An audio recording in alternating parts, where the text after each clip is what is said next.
Reliving the Extreme.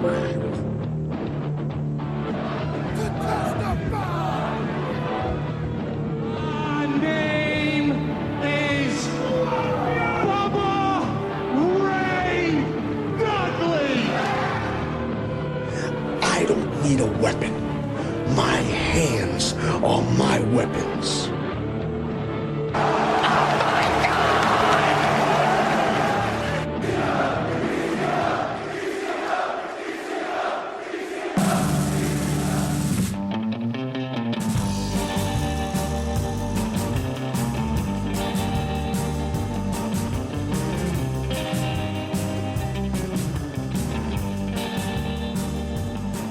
This week on Reliving the Extreme, we are reliving the episode of ECW from February 22nd, 1994. Nate Maxon here with you along with my brother Aaron. Hello. And Mr. Chad Austin of ECW fame. What's that? And we are all over the place here. Chad's on location at a hotel. My house is all boxed up. Aaron's in his palatial estate, so all is right with the world for him. Yeah. But that's what we're doing this week. February 22nd, 1994. I don't think we have a ton of notes on this show, but we're going to try to give you an hour, folks. Are we like John McAdam? Can we give you an hour? All right, well, guys. Put it this way, the show wasn't an hour. If Right, the show right. wasn't an hour. I was actually kind of disappointed. Take apart Mikey Whiprag. I was actually kind of disappointed because since Chad would have issues with Peacock for this week, we had to find a YouTube episode to watch of the show. So I was like, oh, well, at least if we watch a YouTube episode, maybe it'll have the original music and stuff on it. Nope, it was the WWE Network version. So didn't get any cool music videos or there was some weird music, but not cool music on this week's show. Although I will say this, I thought the music was way better on this episode than previous episodes. I don't know about you guys. Did you pay attention to it at all, or you just kind of like blocked the only one that really stuck out to me? We'll talk about it later, but there's a video about all the shit going down with Peaches and Sandman and all that. That music did not fit what was playing over it at all. It was like a lullaby or something. Like I pictured a baby crib with one of those little turnstile things rolling above it. You know. And the beginning one, it just kept going. Huh. Huh. And then some guy would say some nonsensical lyrics, and then it just go, huh. Huh. We've already gone off the fucking rails. Already, yes. That's what we do around here. Well, the show's 2.5 minutes in, we've already fucking went off the rails. The show starts off with a bunch of recap. You get a recap of the Terry Funk, Shane Douglas feud to start the show, set to the music Aaron was mentioning. Then Joey Styles is in the Eagle's Nest and shows us the tag team altercation stuff from last week with the Public Enemy, the Bruise Brothers, and Taz and Kevin Sullivan. We get footage of the Bruise Brothers versus the Public Enemy. Now, they do announce that the Bruise Brothers and Public Enemy will... Well, go ahead. That was funny, though, because like Joey's talking about it, and he's like talking about the Bruise Brothers and Public Enemy, and he's like in the middle of a sentence, and it just abruptly cuts Joey off and goes right into the video. There's no like, oh, let's look at the video. He's just like, and the Bruise Brothers and the Public Enemy had their, and then it's just video. Like they just cut that fucker off. This is one of the worst edits I've ever seen in my life. It's bad. Hey, time restraints. I guess I don't fucking know. I mean, I actually just wrote that I'm starting to get used to the bad music. Yeah. And then as soon as I heard Joey Styles say the main event was going to be Pat Tananka against Sabu, I was like, get the fuck out of here. This guy is like herpes. You can't get rid of Pat Tanaka. I swear I think that he has a lease on an apartment somewhere in Philadelphia. So he's got to like wait out his lease before he can fucking get out of there. Come on, Paulie. I need one more month. You can get one more month out of me. That would be great. He's probably paying Paul. Yeah. Paying Paul. He's paying Paul. That's why right. That's why Paul's keeping around. Because Pat's giving him $25 a week. The next part is the next part was the best for me because are you going to talk about when Public Enemy was in Todd's office? Yes. Yes. Why? Yeah, exactly. Yeah, and it was. And at first they're acting like the camera's not there, and then they act like the camera is there. And then Rocco has no idea why they're in his office. Like, what are you doing? And he's like, "Oh, Rocco, we're gonna find that contract. Is it with the contract thing or something like that?" Yeah. So you just break into the guy's office. They're the worst thieves ever. Well, actually, I know a couple people that are worse than that, but yeah, they're pretty bad. Public Enemy videotapes all of their crimes, so you can see that it's them. Well, after that promo, after that video hit, and then Public Enemy cut a promo, and Rocco Rock talked about how he was going to beat like the Harris brothers like dogs. I wrote down that I think he beats animals because he mentioned it like twice. We're going to beat you like dogs. And I'm thinking like, oh my God, he said it twice. You're going to beat these guys like animals. So next time, the WWE Network should just pay the money for the SPCA commercial or get Sarah McLachlan to play that song behind Public Enemy video. Oh, Johnny. I swear he also said he misspoke, and I swear he said it. He said that he was talking about Taz and Sullivan. And he's like, and you guys are being angry with us, and we came out there and we beat off the Bruce Brothers for you. It's like, whoa. You did what to the Bruce Brothers? It's ECW. Could anybody keep track of where Jason was at? How do you like my sweat? Yeah. How do you like my hand job? How do you like my jergens? Yeah. We do find out that the Public Enemy and Bruce Brothers will face off against each other on the March 5th show, the winner getting a shot later in the night against Kevin Sullivan and Taz. So there's the contract. Public Enemy was looking for a contract. It didn't turn up anything for them. They could have just listened to Joey Styles make the announcement. Anything else on this segment, guys? Well, is it me or does the Harris Brothers just physically stand up the Public Enemy? Doesn't it just look awful? Yes. Like side by side. I was going to say it's going to be even worse if they fight Taz and Sullivan. Well, Taz. Yeah, I guess you're right. I don't know why they don't get Sky Lolo and Little Louie out there. They can just beat all the little people. It's like, look at these big motherfuckers smacking these toddlers around. When they showed the video of the Harris Brothers and Public Enemy like fighting, I'm just going, these guys ain't selling shit. They didn't sell nothing. The most they would do was just move to the next buckle. Yeah. They would just they Bruiser Brody the whole way through, and I'm like, you're gonna put these guys back out there in a full-fledged match and expect these two big donkey dicks to fucking cooperate with these two fucking goose? Like, you fucking gotta be kidding me. And of course, I'm pretty sure we all know what fucking happened. I'm not even sure the match did happen, did it? I don't know. I'm actually going to look and see if this show is available. The March 5th show is available on YouTube to see if we could watch it and review it. Oh, Johnny, they're selling shit. Hey, he's yelling in the ring. Because, everybody's seen the spots of him calling shit when they were in WCW. Mm-hmm. I don't know who they were working, but yeah, Johnny was calling shit out. No, Rocco was calling stuff out loud. Like they didn't give a shit. They were just, hey, throw me in. But they were just like, the Harris Brothers weren't even saying that. No. They were just throwing them in.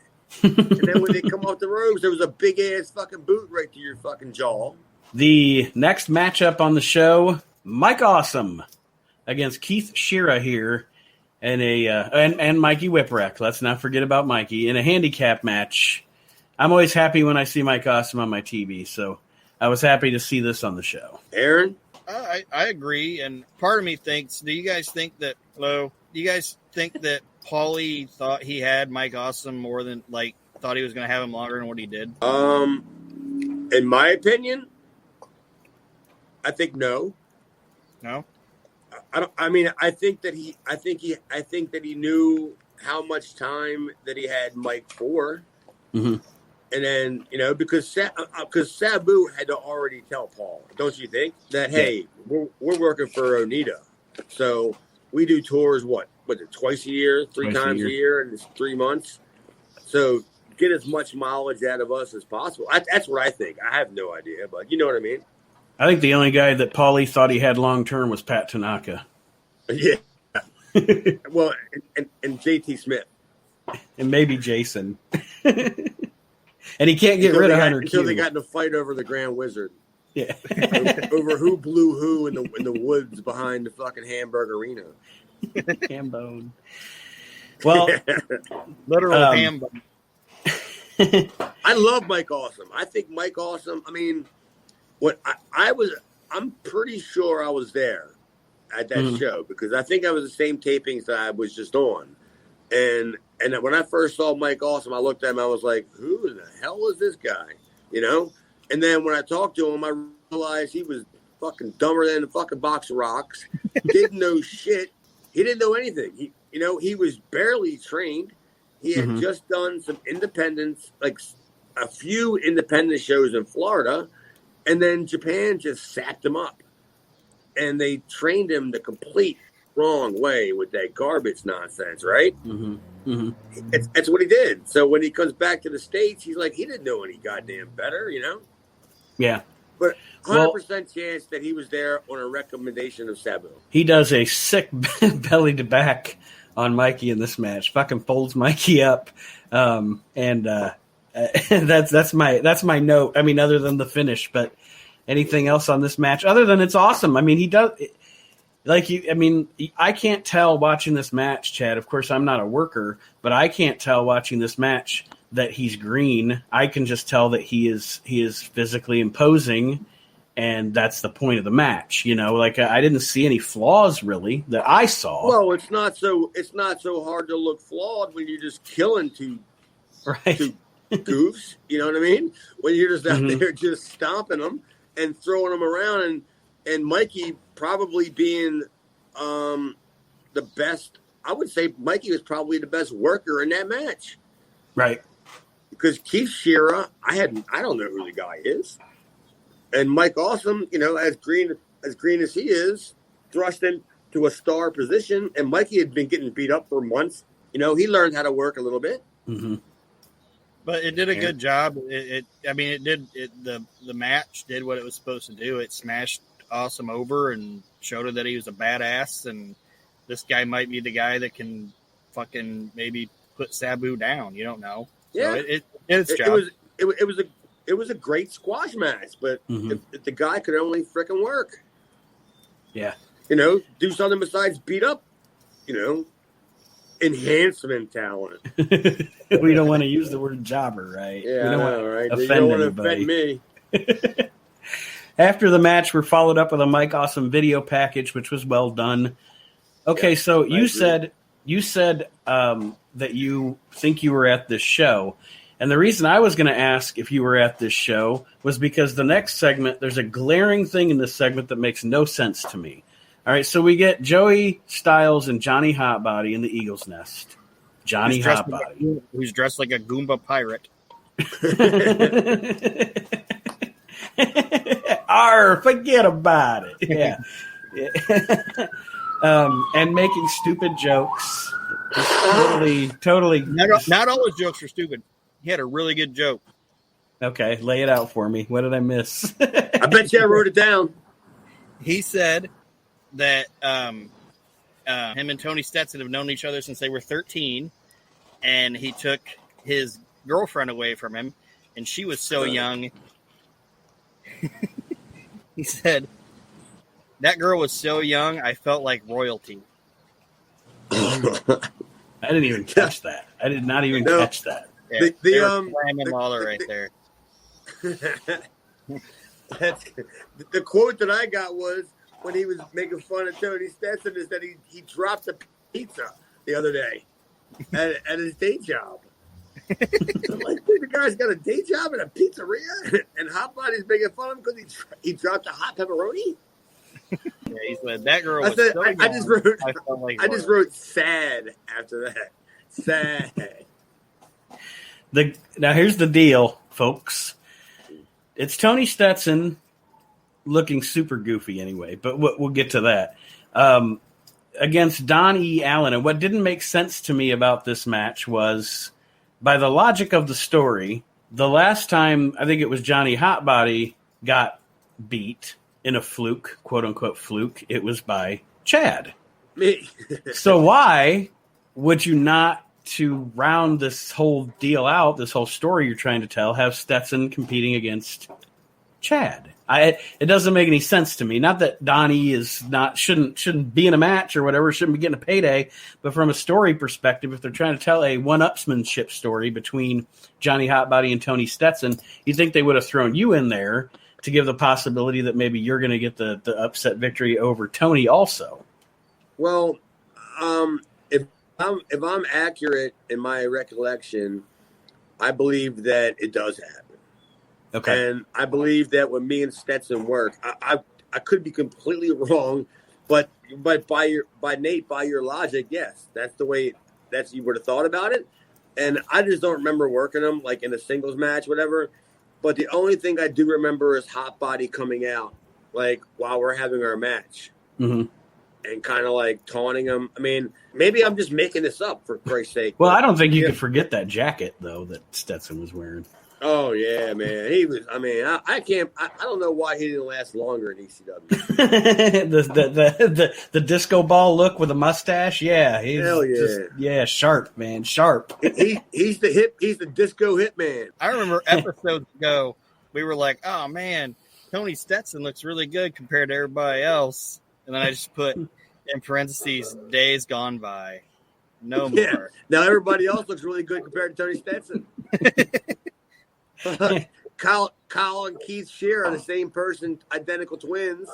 And the Young Dragons, they're superstars. Next to the living legend, the disco fucking whatever hitman. Didn't remain the measuring stick very long, did he? Well, yeah, because we still have our 911 match where we team together, where you start to see where Paul is getting rid of Tony. Because I mean, go ahead. I said it's funny because I glossed over this note, but during the Mike Awesome match, Joey talks about how big he is, and Joey's like, other companies might employ big men that trip over their own feet, but not here in the ECW. And then I was like, 911? Mike Awesome. I mean, JT Smith. Well, I mean, we all know that. Yeah, but so I just don't know. Like, I mean, what do you think it was? You think they were just filling time? Probably. And Donnie did a good job in the match, selling. And Donnie got ate up. He got ate up, and he looked great. Mm-hmm. But yeah, it was time filler, and it's another one of those we were just talking about. I think before we went on the air, one of those. When are these guys ever going to go away? Every week, you think this crop of guys from Cabrini is going to go away, and here they still are, taking up positions on TV. And the names keep just coming. Like the ones that we always keep thinking are going away, they just keep showing up. And it's like, they're done.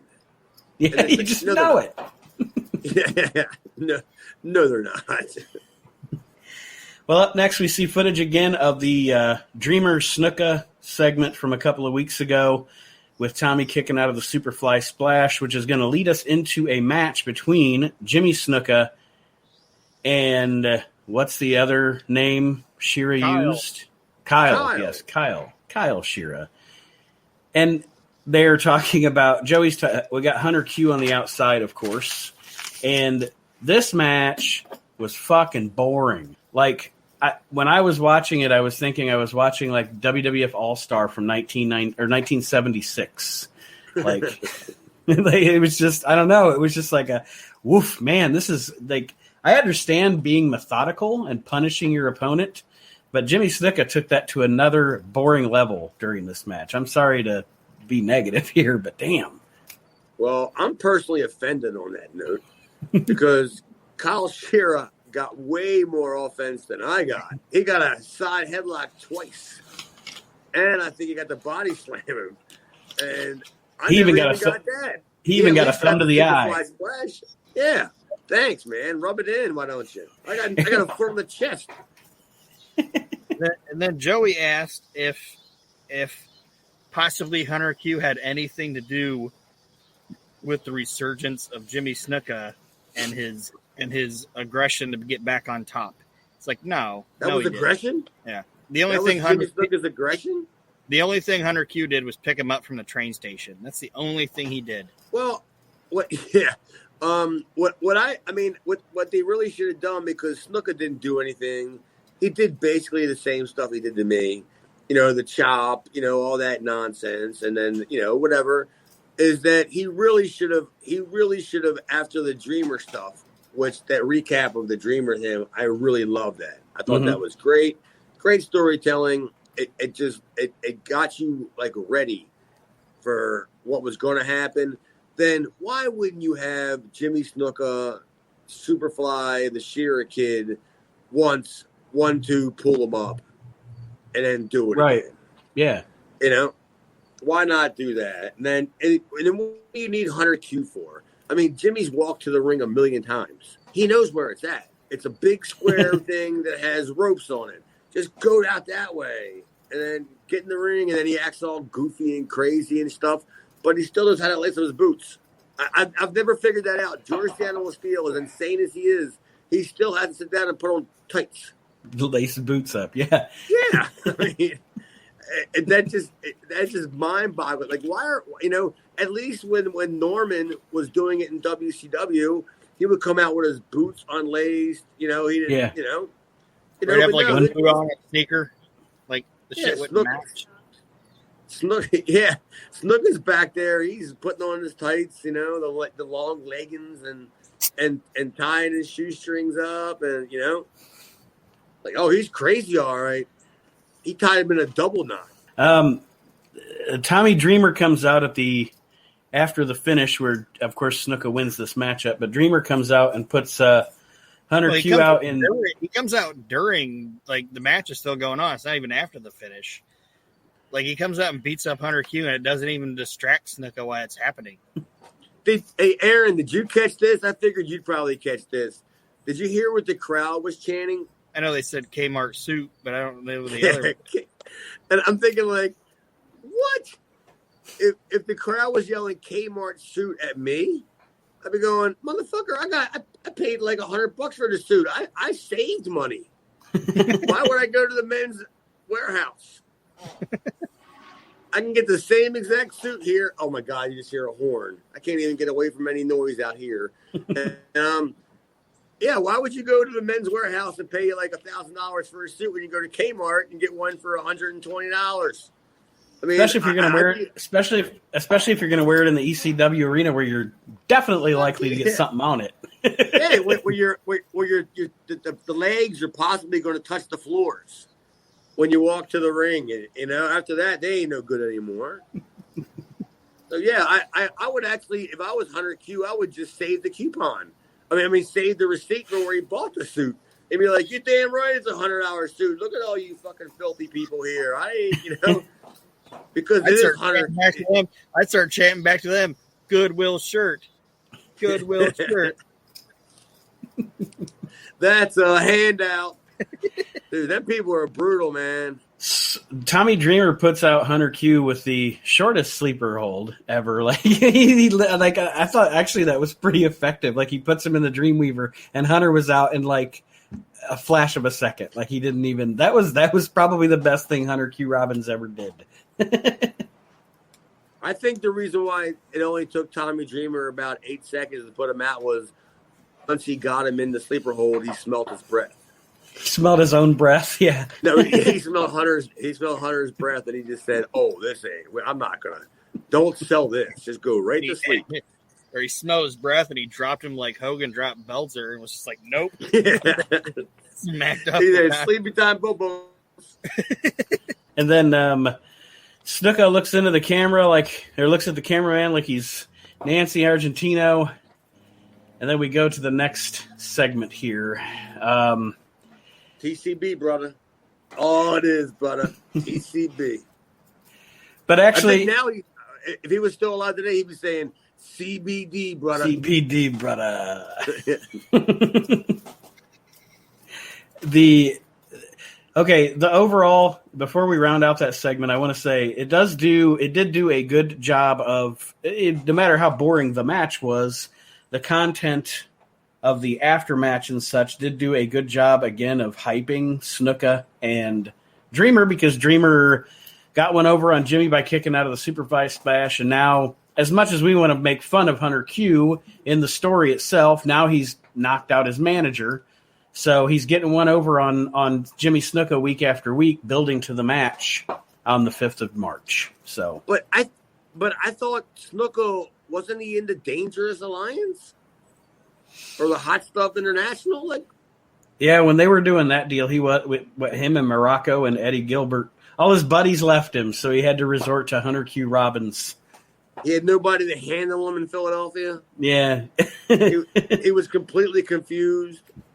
But Paulie moved on to Sabu a long time ago. Oh, and didn't care about anybody else. Yep.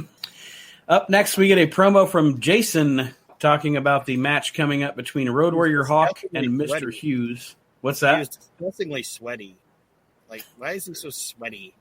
It's nasty. Like, Jason is like the biggest, like, just, this looks like a pervert. Like, ugh. And it's great. I wrote it in quotation marks. Jason promo, awful. It was awful. I mean, I thought he was going to say, "How do you like my sweaty arm?" And he kept like flickering with his mullet. Yeah, I noticed that too. He kept like doing the what my the fuck? mullet. Get this idiot out of here. And then what was he talking about? What? Bread and butter. Was that? He said that he's working hard for bread and butter and suits. Yeah, I don't know what the fuck he said. I guess you got to have goals in life. There was a certain point during this show where I got up and even though I'm in a hotel room and there wasn't anywhere to go, I just found somewhere else to fucking go. Well, he went over, stood by the Keurig, right? Like, I'll be out by the ice machine. Jesus Christ. I said, I hear it in the background, and this motherfucker ain't saying shit. And I'm like, what's this, like 3 minutes? You're going to waste 3 minutes of TV time to have Jason promo a match between Road Warrior Hawk and, like, Mr. Hughes? I mean, come on. That would be a match that if I wouldn't even advertise. Because do you think anybody in Philadelphia is actually going to the ECW arena to see Mr. Hughes against Road Warrior Hawk? Like, don't you think Road Warrior Hawk's already worn his welcome out? Yep. And Mr. Hughes was never welcome. He's never welcome to begin with. Yeah. He's still talking about The Undertaker, as we mentioned last week. Undertaker? Yeah, this promo was not good. And also, I think that it would have been more effective, now that you mention that, Chad, to have, if you're going to have Mr. Hughes, if you're going to have Mr. Hughes on the card, say that Mr. Hughes is going to face a mystery opponent. You know, have some intrigue there. You've already sold the arena with Funk and Douglas. I mean, that's what people are coming to see. But for the sheer fun of it, Road Warrior Hawk probably would be more effective as a surprise than he would be as an already announced talent, if that makes sense. I totally agree. I mean, nobody gave a shit. Nobody ran to the box office when they heard that Mr. Hughes is wrestling Road Warrior Hawk. They said, "Oh, I got to see this." And then you go, "What else is happening?" "Oh, Funk and Shane and Sabu or something or whatever." Yeah. You know what I mean? So, yeah. Like, no, it was Road Warrior Hawk and Mr. Hughes is what we want to see. I'm here for Hawk and Hughes. Donnie Allen will be there. Like, like for one, I think Mr. Hughes should have been in this fucking promo. Yeah, it shouldn't have just been Jason by himself. But like you were saying, if anything, don't have just say Jason knows that Hughes is going to be fighting somebody. Let him come out at the fucking arena, and Hughes be like, "Who you bringing out? Who you bringing out?" And then let fucking is it the Undertaker? Yeah, is it the Undertaker? That's the only name he knows. That's the only name Mr. Hughes knows. Undertaker. I still got your urn. Well, the pawn shop still has your urn. I know what pawn shop it's at. If you want your urn, you need to get your ass down here to Memphis. I'm from the hood in Kansas. Your earn equals up to 3 vials of crack. Well, I bet you Mr. Hughes would have sold that goddamn urn. he probably would have settled for 2. Deal. It was all. It's just terrible. Mr. Hughes, he's not trying, because at this point he's so far in with his, problems and all that other stuff like that he's just there for the payday, And what do you think Road Warrior Hawk is looking at? He's looking at his date book going, well, thank God I'm in Philadelphia because it's Philadelphia International Airport, and I'm going to fly to Japan. Right. I'm going to make some real money. This fucking ham and egg place that I'm working at here, ain't paying nothing. And, so I'm going to be at a hotel in Philadelphia. I'm right next to the airport. I'm just going to hop on a plane and get the hell out of here for, what do they do, like 3 months or however long it is? Because this is probably close to the end of Hawk, right? It has to be, because doesn't he start back with like WCW like soon, or New Japan soon with the Power Warriors? Yeah, he does the New Japan stuff, and then he also he makes appearances in WCW in '94 too. I think he has a match with Kurosawa on a Clash of the Champions. Well, it was 95. Was it? Okay, I thought it was 94. Yeah, I think this was like, I think this is when he was like doing shit with Sting. I think like he was working with like Tino Sting, but I could be wrong. I don't know. It just defeats the whole purpose of having one half of the Road Warriors. You know? Yeah. It just ain't the same. Just the visual don't look the same.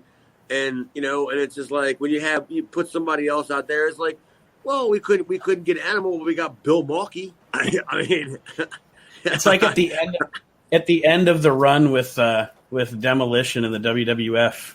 The last man standing was Barry Darso, and he wrestled a bunch of matches on primetime. It's just Demolition Smash. And it's like, it's not even, you know what I mean? Like Crush had already put on the purple and yellow garbage, and he's still out there as Demolition Smash. Yeah, and it's just sad. It's just ridiculous. And I mean, I don't want to say that I feel bad for Hawk, because, he was making money, he was still making a living on the independents because he was waiting on in between dates with Japan and stuff like that. But he wasn't trying, And then he's got to go out there with fucking Mr. Hughes and I buried the Undertaker. Like, how about you cut a promo on me? We're trying to sell tickets against a match with me. Not the Undertaker. But yeah. And at this time, aren't Hawk and Animal at odds? Is this the time where they were kind of at odds with each other over? Because I know they had some heat because Hawk was using the gimmick over in Japan without Animal. Yeah, but wasn't it because Hawk quit the WWF? And Animal didn't.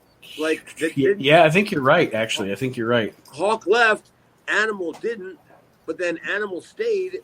But they told him that we have nothing for you. Yeah, because they realized you shouldn't just have one half of the Road Warriors. Yeah, if you don't have your partner, there's not a whole lot we could do. So then, wasn't that on the dark side of the ring when Animal said that he didn't know that Hawk was going to go find another partner, right? I think so. With Sasaki, and he's like, when he first saw it, he was like, "What the hell? Why ain't I there? Why isn't it me?" And well, because you still waited your contract out for the WWF at the time, and New Japan called me and they had a deal, and I need to make money, Right. I got a drug problem too, I mean, we can't all not have drug problems and stuff, Joe. It's not all about you, Joe. Yeah. Up next, we get a recap of the Peaches Sandman angle from last week. And then before we go to the interview with the Sandman, I just wrote down Peach's video, Jeep Tracker. No, it's not. It's no. It's not a Jeep Tracker. It's a Geo Tracker. Oh, it was shit. a sub. It was a sub company from Chevrolet in the mid '90s. Because my buddy had one, and they were like so cheap. Like inexpensive. Like when I saw the word tracker on the side of it, I went, "What the fuck? Who This is telling me that this is the big time here in ECW. You got Peaches all sprawled out wearing fake diamond necklaces and stuff like that, and and everything. And then she's getting into a Geo Tracker. The only good thing about the Geo Trackers was it had the vinyl button top in the back. Mm-hmm. So that's how you made it a convertible. You take the back part of it. It was completely. It's not even like Geo Trackers were a big deal. Mm-hmm. And obviously, because I thought it was a Jeep Tracker. Like Geo made I think 4. I know they made the Prism. They made the Prism, the little Geo Prism car. Yeah, they made 4 different cars. Mm-hmm. One car for every set of a mid car, a larger car, an SUV, and that was the SUV. And it was piss poor and pathetic, and good God, I just couldn't believe that Paul allowed that they didn't find some other goddamn car to put her in. One of Jason's cars. Why did they put her in the Yugo Savinovich? Jesus.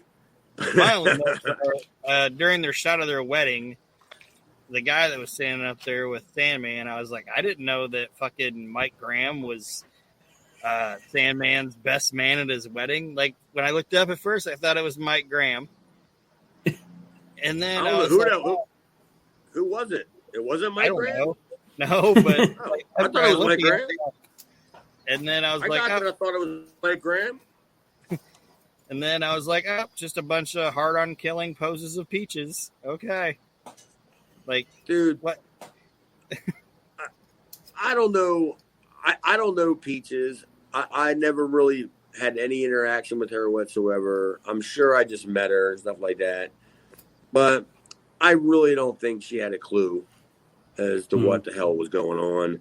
And I don't think Hack wanted her there to begin with. Just, we'd always say, you don't want to bring your wife or girlfriend into the business kind of. And you look what happened. Yeah, no shit. Mm-hmm. And I don't know what happened to Peaches, whether it was him or her, whatever, but it obviously didn't work out. And Peaches to me was not Missy Hyatt in 1987. No. She wasn't even Missy Hyatt in 1992. That's what I put here. I'm like, she's trying to be what's her name, Tawny Kitaen in the White Snake video. Ain't working. Tawny Kitaen yourself. Enough with this. That's the name of the show, right? 2 thumbs up on that one. 2 thumbs up. Well, after this, Joey tries to say Sandman doesn't know what he had. He was with Peaches, and she's a glamour model. Really? Peaches is a model, a glamour model. She went to the mall and got bedazzled or bejeweled or whatever they do. When you walk to the mall and you see all them shots of the girls that they put the makeup on them and dress them all up, that's a glamour model. Yeah, this was bad. Yeah, I don't know. Because clearly Peaches is not long for this world, right? I mean, as Nate will tell us when we come back for the promo, that Sandman was just kind of like, after they showed the recap of him like slapping her. Yeah. I mean, she's around for a minute because she's there through the whole Raven. The whole Raven, and then she's there before that she's there with Tommy Cairo. But good Lord, Tommy Cairo still working yet? Yeah, it's gonna be the angle with Tommy Cairo. Pay your bills, Tommy Cairo. Pay your bills. That's what I'm about. Good God, I can't believe this stuff that these people are still there. That's funny that you say that, because as I watch these shows, like, I know that way long time ago or whatever, I had watched all of this stuff. And now as we're watching it week to week, I guess I just forgot how long a lot of these people were around. Because you have such a different vision of ECW in your mind by the time it's over, and who the ECW people were. You think about RVD and the Dudleys and et cetera, et cetera. You don't think about Tony Stetson, Peaches. It's just, it's 2 different worlds. Yeah, Tommy. There's a 900 number you can call if you want to think about peaches. I'm sure. That's probably what she's up to these days. I don't fucking know. But yeah, I mean, do you think that the Sandman and Peaches were already, the split was already immediately happened, like it was already going on? Because I think Paul was trying to was trying to split them up like quickly. Don't you think? Probably. Like, after that backhanded slap thing, and then when he cut that promo, and then he said, "Life's a bitch," and then you marry one. And you marry one, yeah. Yeah, don't you think he was just trying to get them away from each other, kind of thing? Absolutely, yeah. Because he's going in a different direction with Sandman, and having a valet doesn't fit that direction.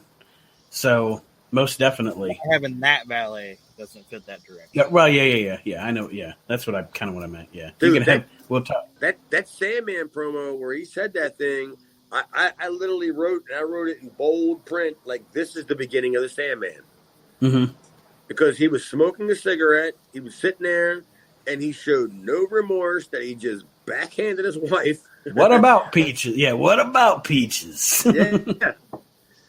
I was like, okay, this is it. Like Paul must have hung out with Hack, or Hack was probably at the studio, and helping him, cut TV and stuff. And he got to know him, and he was like, all right, this guy's not a surfer from California. He's no way, shape, or form. Yes. Yeah. He's a drunk. He's a woman beater outside of Philadelphia. And who gets to witness this history? Jay Sully. He's the one doing the interview here. There's another one that's still around. The Forrest Gump of ECW, Jay Sully. He's just there when history happens. He just happenstances upon it. But no, I mean, I thought the interview with, like Ched said, it's the beginning of the Sandman. It was effective. It was the best thing that he's done since we started watching ECW. He wasn't wearing the wetsuit. He wasn't wearing the wetsuit. He didn't have a 16-foot long surfboard. He didn't. I mean, he wasn't nothing ridiculous about it. It was what you want to say. It was realistic. I guess that's the word, realistic. It was more true to form for Hack, and that's what's going to be his success, is to be himself, but with the volume turned up. Or maybe not with the volume turned up. I don't know. Probably turned down. Well, I mean, at that point, I still wasn't. Sorry, I wasn't too familiar with Hack. I wasn't like friending with him. I mean, everybody kept their own little group in the locker room, and you still say hi to everybody, but don't mean you have to hang out with them and shit after the show, because we all stayed at the same hotels and all that stuff. But I'm assuming that, like I said, Paul must have realized there was something here with this guy, and this surfer thing just not going to be it. No. Well, Joey does a great job of being disgusted by this whole thing after the interview's over. Aaron, that's one of the things in the non-WWF documentary, that, what was it, Forever Hardcore or whatever? Yeah. Todd Gordon, I think he's lying when he says it, but he tried to tell those people that were filming that documentary that he told Paul, "Oh, let Hack be Hack. Let Hack be Hack. He's not a surfer. Give him the cigarette. Give him the beer." And Paulie was like, "I don't want him smoking a cigarette. And I don't want him drinking a beer." And Todd was like, "It's my money. Do it." It's like, I don't think Todd. Who's this? Todd Paul? Gordon. Yeah, Todd tried to say that he told Paul they needed to change Hack and not the other way around. I don't agree with that. Come on. I think he's bullshitting those people. Well, Moses smell the roses. Yeah, clearly. I mean, if it was up to Todd, Sandman would still be fucking from Panama Beach or whatever. Yeah. But I tried to tell him that fucking Hardcore Homecoming or Forever Hardcore documentary. I was like, shut up, Paul. Or shut up, Todd. I have that, and I never caught that. I mean, because if Todd had his way, he'd still be fucking surfing that beer belly back into the Philadelphia arena, whatever, ECW arena every month. Coming out to Miserloo, yeah. Do you think that, I mean, I don't know. I don't have a clue. I'm asking. Do you think that Todd sat in at the studio and, helped edit? Or do you think that he just let Paul do it? I think that he probably definitely did during my inclination. He definitely did during the Cabrini days before Paulie came around. But watching the show now, I don't think so. I think it feels like it's all Paulie. I think Todd would have tried, but Paulie would have been like, nah. Like, Paulie probably buffaloed him and was like, no, we're going to do this, we're going to do that. Let me help you, Paulie. He was like, well, I mean, Paul knows how to get what he wants. Mm-hmm. And what's he going to do? I mean, whose resume are you going to look at? Todd Gordon's resume of running a pro wrestling company and booking a company, or Paulie's? You know, booking Continental. That's all you got to say. He took a place that was on goddamn life support for 2 years, and him and Eddie Gilbert turned it around and made it a huge success. And you know, until they got screwed out of money from whatever David West or whoever it was, and then they went back to being bankrupt again. But yeah, of course, listen to Paul. So yeah, I agree. I think Todd probably sat in at the Cabrini College shows because he had his favorites. You know. Mm-hmm. Please try to get JT on this show. You got to get Palomo on this show. Yeah. Try to do all that stuff. And Paul, at one point, probably just said, all right, enough of this, man. Just enough. We'll get him on there, but it's against 911.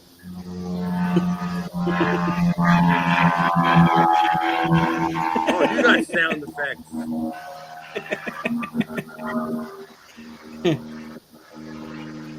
It's not an ice cream gun. Sounds like it might be the Taliban. I don't know what's going on there. Well, you live in Afghanistan, Aaron? They're taking over Kabul as we speak, right here live on this podcast. And then now we're going to round out the show, and I know I'm probably going to get shit on here. I actually liked this match with Pat Tananka in it. It is Sabu and Pat Tananka.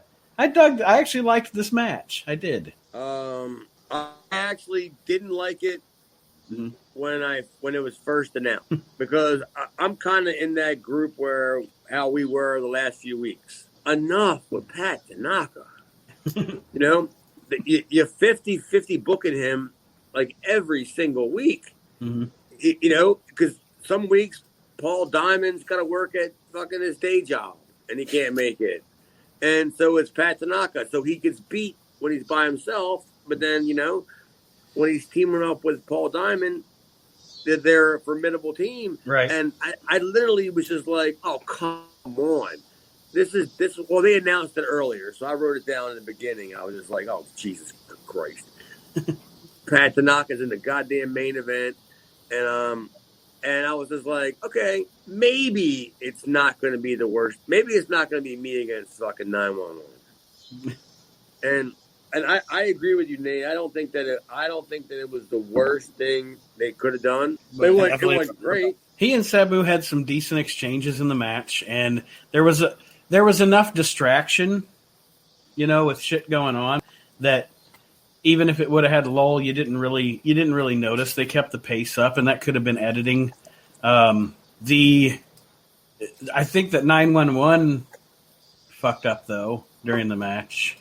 You think? I think so. He said during the match, 911 goes to put a table in the ring, and Paulie gives him the sign like, "You big dummy, don't put it in the ring because that's not the spot." Yeah, so he has to take the ring. He has to take it back out of the ring so they can set it up outside the ring for Sabu to do the table spot. Yeah, dude.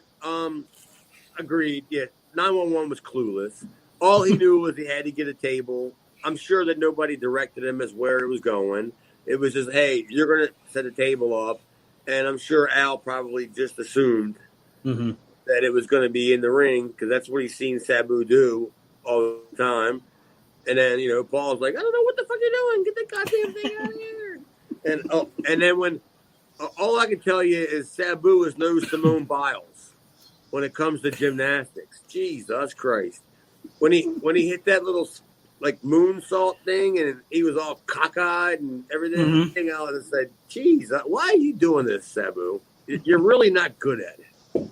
Aaron, what were your thoughts on this deal? I didn't really enjoy it at all. I thought it was just kind of, I buy it. Like, okay, it's like the tooth and nail rule or whatever. When Pat Tanaka shows up, I'm just like, no, I don't want to see this. Nah. So I went and got the laundry out of the dryer and did a couple things while it was going on. It was just, why is Pat Tanaka in there with Sabu? It was dumb. Like, Sabu should have just came out there and fucking murdered him. Why are you gonna give Pat Tanaka fucking 5, 6, 7 minutes with Sabu? Sabu should have just fucking killed him. Yeah, and Pat made Sabu work down to his level. Yeah. You know, like that slow, we do something and then we stop. And then we start over again.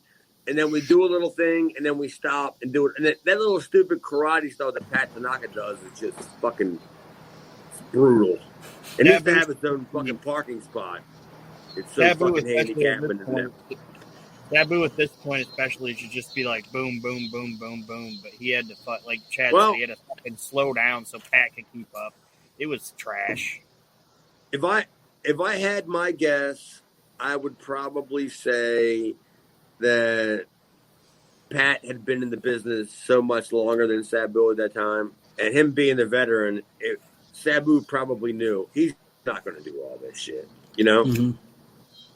So I'm going to have to work down to his level. So, and I'm sure from the way it looked, honestly, from the way the match looked, it looked like Pat said, give me what's your 3 best moves?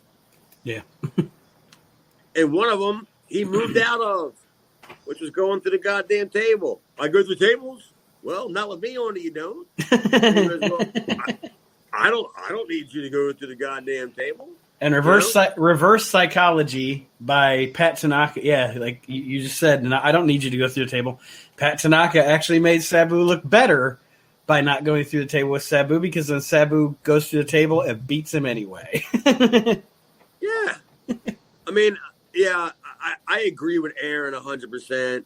Like, after I saw the match on paper and I wasn't doing fucking backflips over it, and then I thought, okay, maybe there's something here. And after it started, I'm like, dude, this is like a Philadelphia Spectrum house show match. You know, it just starts off so sluggish and everything before they do anything. And the worst part of the match was Sabu hurt himself. You know, like going through the table, like out on the floor. So it's just like, all right, well, Tanaka's not doing that. But then when he gave him the Arabian press, did you notice Sabu's knees? No, I didn't. Well, because like I said, the fucking Sabu is no Simone Biles. That he's clumsy. And I don't mean that in a disrespectful way. It's not that he's trying to hurt anybody or, you know, disrespect anybody. He's just not good at a lot of that stuff. So when he did that slingshot leg drop thing for the finish, he was about to hit Tanaka square in the face with his knees. Oh, yeah. Well, yes. Yeah. Because I noticed, I actually put on my notes, like when he's laying on Tanaka for the pin, his legs are at a weird angle. Stiff. They were straight out. Yeah. Like, because he was gonna knee the dude right in the goddamn mush. And so he was smart enough to straighten his legs out. So he put all the tension on his upper body. Mm-hmm. You know, for the bump, so he didn't kill the poor guy. Because I'm like, that's one of Sabu's things, man. Like Sabu swears that he didn't try to kill me, and I beg to differ that he didn't try to kill me. And he when we get to it, you'll see when he gives me that cannonball through that table, that was on purpose. There's no way that you're going to put me that close to the ring, you know, on a table, and you're going to go up as high as you can and just plow me, like, through a table. That was completely intentional, but it's just Sabu. I mean, I don't know what you know, what are you going to tell the guy? I'm sure Pat Tanaka didn't say anything. He went back to the upstairs in the locker room and got his $108 And then gave Paulie 25 of it. And Yeah, because he owed him for trans in the last show. Well, overall, guys, what do we think of this episode of ECW? We'll start with you, Aaron. It was a lame duck episode, in my opinion. Nothing really happened on it, and I wasn't entertained by this episode at all. Other than Mike Awesome, I thought was. Yeah. Would you think that would be the highlight? Mike Awesome and then the Sandman interview, probably. Those are probably the two best things about this show, honestly. So at about what? It was a 37-minute run. Mm-hmm. About 3 minutes of it was good. Yeah. That's really saying something, Paul. I mean, like 26 years later, we're still talking about that 3 minutes that you had on that TV show. Where Sandman smoking a cigarette and you brought in Mike Awesome with the awesome mullet. Mike Awesome mullet. I agree with you guys. I don't think this was too good of an episode of ECW. It drug in parts, especially that Snuka match, and I hated that Snuka match. I absolutely hated that Snuka match. Totally agreed. They just got to cut bait. Mm-hmm. I think Snuka's got pictures of Todd Gordon of something or something because he just keeps coming around, and it's just like, Johnny, we can give these to Snuka. While they're in the office, they got pictures of Gordon in a compromising position. well, Yeah. maybe they figured out. Maybe they figured out why they were in his office to begin with. They're standing around looking through drawers, and then Rocco has no idea why they're even in there. They're just looting. Found pictures of Ty Gordon and Hunter Q together. Oh, wouldn't Jay that be Sully in something? the corner. Jay Sully's holding the camera, Yeah. and he's doing the commentary, Just standing there moist, just wet. Yeah. breathing heavy. Bring out the gimp. And in between, You know, in the between gimp is? Todd. The Gimp's What's Johnny that? Hotbody. Say that again. They said, "Bring out the Gimp." The Gimp's Johnny Hotbody. He's like, Yeah. And then in between Hunter Q and Todd smooching, he's drinking coffee just so he keeps his breath smelling the same as it always smells. I mean, these local guys, I don't know when the fuck these motherfuckers are going to go, because I'm not considered a local guy there. Mm. And I'm not considered an out-of-towner. I'm a drive-in, Right. you know? And I never worked there previously.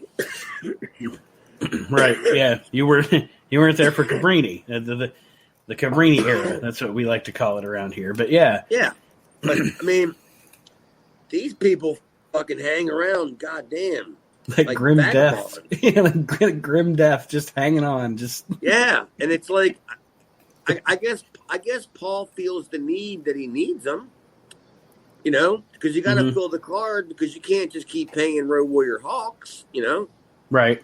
all the goddamn time. But at some point, you got to just cut bait with Stetson, Disco Pizza Dropper, and you got to cut bait with Hot Body, and then all of a sudden we see the development of Sandman. So I think it's a step. It was a lame, like you said, Aaron. It was a lame duck show, but I think it was a step in the right direction. Mm-hmm. I think, And I've noticed that. I think you can see where they're going. What I was going to say is I noticed what's happened here is the way you can tell the progress of the promotion is that generally you have 4 TV shows in between the big shows. 2 will be decent. 2 will be, like Aaron said, lame ducks. But then the big show is good, you know. So they're struggling with TV, but they're definitely better able to put together better big show cards than they were when, you know, we saw the Super Summer Sizzler Showdown or whatever it was that Eddie Gilbert did. So Yeah, when we saw the Super Summer Sizzler Destroyers. Yes. back then. Yeah, the memories. They're clearly heading in the right direction. You can see that Paul, he's trying to, like, at some point turn the corner. You know what I mean? Mm-hmm. You know, he's making strides, but you still need them fucking hams that, you know. Yeah. Until you can replace them with other hams. Yeah, that are still with the Legends of Hambone, by the way. I just went there the other day and got an autograph of Pete Doherty. He's still there. Signed right here. Yeah. All right, everybody. Well, I want to say before we sign off here on Reliving the Extreme, unless Chad or Aaron have anything else to say, I said at the beginning of last week's show, I guess I'll end with this week's show. Be Chad's friend. Send Chad a friend request, Chad Austin Demera on Facebook, so that you can join Chad's Video Vault and get yourself some pro wrestling content from Mr. Austin himself. Oh, I'm glad you you put it like that. Not like I'm looking for friends. No. No. Like my circle of friends already too big, and it's about this fucking big, and because every single day when Jess comes home, she's always telling me about something bad that happened to one of her friends. And I keep saying, you know too many fucking people. Fuck. You wouldn't have so much if you didn't know so many people. You wouldn't have so much tragedy in your life. Yeah. Fuck. But yeah, send me a friend request, and especially all you really got to do is just send me a request to what? To be in the video vault. Mm-hmm. And I'll add you clearly, yeah, because sales are down because I'm living in a hotel right now. I feel like I'm back. All right, you froze up for a second there, Chad. We weren't ignoring you. You froze up for a second. I was done. Oh, okay. I was just done with that. All right. Well, Aaron, you want to say goodbye to our listeners this week? Not really, but goodbye. I'll do it. Thank you for joining us, everybody, on Reliving the Extreme. Yeah, fuck you, Archie. And fuck you, Archie. And we'll see you next week, everybody.